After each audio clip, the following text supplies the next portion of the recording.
So, another Gasta Day. Watson's Boodle.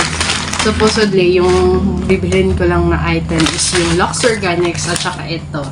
Kasi naubusan na ako ng stocks or naubos na yung isang ganito ko, yung perfume B yung binili ko first, but gusto ko i-try ito. So, ayun. Ito lang dapat at saka yung bilhin ko. Kaso lang nabudol ako. Napabili ako ng ganito. Kasi naisip ko, wala na din akong ganito. At saka parating na yung, yung makeup set na in-order ko sa, yung Maybelline na in-order ko sa TikTok na nung sale. Nabudol ako. Okay.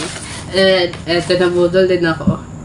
Like, supposedly, hindi na ako bibili nito kasi meron akong perfume. Pero naisip, pagdating ko doon, naisip ko na, hala, kulang. Wala na pala. Ang pangit ang perfume ko. Kailangan ko ng bagong perfume. Kasi papasok na ako sa bagong school ko. So, dapat mabango ako palagi pag mag-aaral ako. So, my gosh, nabudol ako. Nag-Gasta Day na naman ako. Pero okay lang. Afford naman natin, diba? So, at saka may gusto akong bilhin na na perfume dun kasi sa sa Watson, yung Lux Organics na ina-advertise ngayon sa TikTok.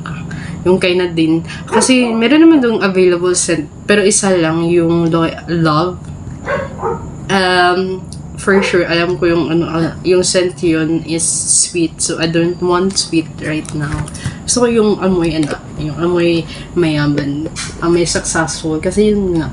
We want to be successful, right? So, tsaka napabili na rin ako ng dinner ko kasi nagluto mo ko dun. Kakain ako, bakit? Kakain ako.